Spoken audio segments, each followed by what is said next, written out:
Okay, let's start this again. So, doing a video way later than I expected. I wanted to have this done on Sunday, but things happen. It's all good.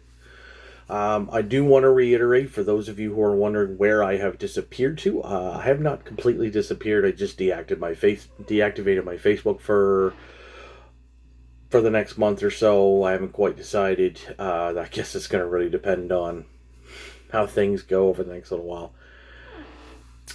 Other than that, I will be sharing this with the band through Messenger. They have the ability to reach out to me, and other people have the ability to reach out to me via Messenger as well. This is going to be a lot easier just for the next, probably for the foreseeable future. I mean, outside of a month, I don't know. I'll have to wait and see. So, Sonic Detour. Brand new record. The debut self-titled record comes out October 3rd. So that's this weekend. They also have a release date show. And of course, they're going to be, they're going to be doing the show with Cave Dweller, and I can't remember who else. Something tells me Smoke, but I'm not 100% sure. Regardless, they do have said show coming up, obviously, and in the description below, I'm gonna attach the Bandcamp, and I'm going to attach the obviously it won't be the Facebook because I don't have it like I said right now. But of course, you can reach them on Facebook, you can reach them on Instagram, and probably what I'll do is I'll attach their Bandcamp because I believe it is on Bandcamp. So, this is a brand new band, and they've got some great talent. Now, basically the bio that I have here is blending the aggression of metal, the energy of new metal, and the sour rawness of punk rock. Sonic Detour sounds like a rusty transmission kicking into high gear, and it works. It does. Their self-titled debut EP, full of jagged guitar riffs and infectious hooks, navigates seamlessly between songs that can be unapologetically ferocious, brazenly provocative, and sometimes even heartfelt. Formed in early 2019 between three childhood friends, Jeff Andrusik, who's the drummer, Andrew Clifford on the guitar, and Jason Crowley plays bass. Sonic Detour soon recruited Marcus Marshall, lead guitar, and then of course they began writing songs. Going through a couple different singers before they eventually settled on Goose Jankley, apparently is his name, was added in January of this year, shortly before the madness took over. Now, and within the following month, the quintet hit the stage for the very first time of a number of live shows in their hometown of St. John. Not long after, though, they used the downtime brought on, of course, by The Thing to record their 7-song debut EP, which, as I stated, will be released on October the 3rd. Now, more recently, they were able to go ahead and add Joshua Paul, known locally as DJ Demi, thus pushing the boundaries of style and genre even further. Now, of course, the band is constantly in the process of writing new material and plans to aggressively promote their music both online and as well as live. And of course, you can also go to their Facebook page and check out their official Sonic Detour merchandise. Now, I received the EP through Nick Miller, and he graciously got my email and he sent it to me, which I promptly downloaded and listened to. Now, this is probably the first time I'm going to do this, and it may happen again. But something that I've been noticing with a lot of reviews that I've seen, there's a good and there's not so good, or the bad. I'm going to do this tonight. Now, the good. The overall production is really good. It sounds great. The guitar tones are very spot on the new metal feel. There's definitely metal and there's definitely hooks in the guitars.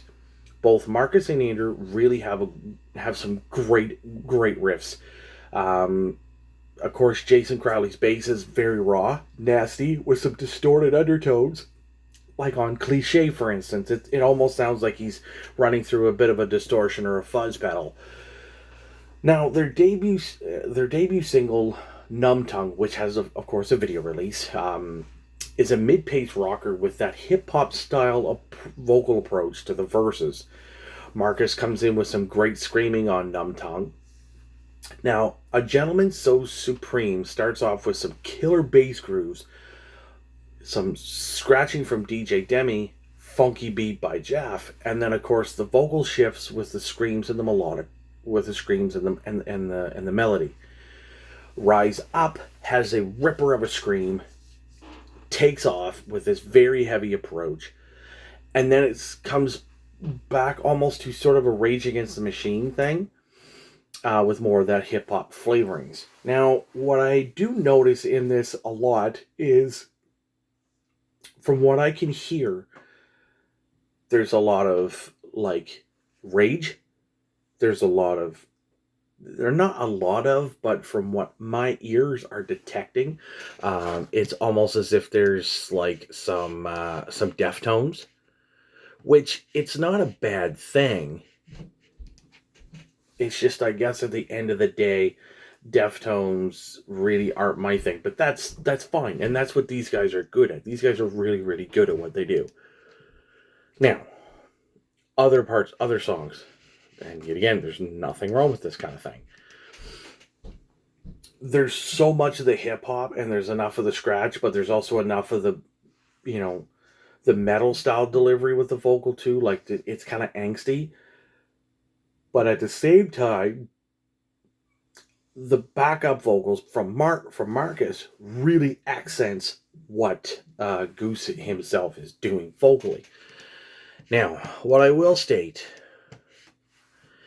in this next section is what I call the not so good. Now, this is strictly my personal thoughts. What the not so good part about it is the vocal delivery. Now, are you thinking this is, oh wait, he just said it was good. It's just not my personal thing. I've never been a fan of hip hop vocals. Now, Rage Against the Machine, I'm okay with.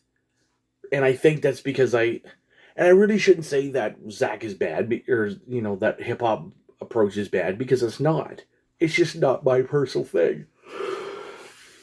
Now, that being said, they are extremely well delivered. Goose really knows what he is doing. I will state that. I will not deny the fact that what he does on this is great. He is fantastic at what he does.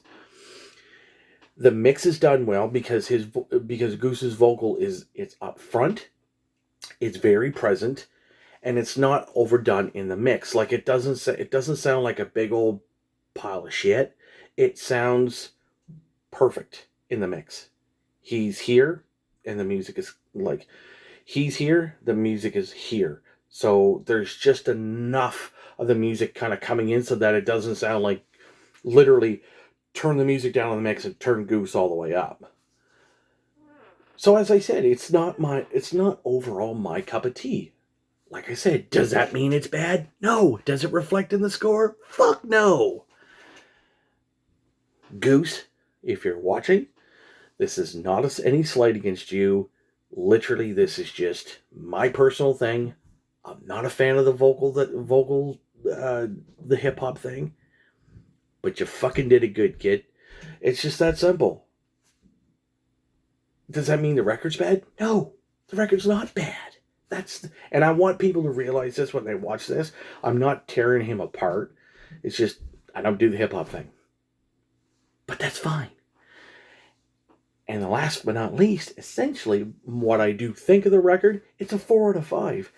If you're into that sort of raw kind of punk feel, but a lot of new metal and obviously some just your standard metal. I guess I know that's kind of weird for me to say, but if that's kind of your shtick, check it the fuck out. You're most likely gonna like it. I still can't wait to see them live. I can't wait to play a gig with them whenever the fuck that happens. Clearly, and maybe he can bust my chops when Goose can bust the shit out of my nuts at a show. That's fine. I still think he delivered them well. It's just not my thing. But anyways, boys, you did a fucking killer job on your debut EP. I'm super proud of you. Make sure you guys get a chance to pick that up. Seriously. It fucking rips. I told you I ate this fucking bone.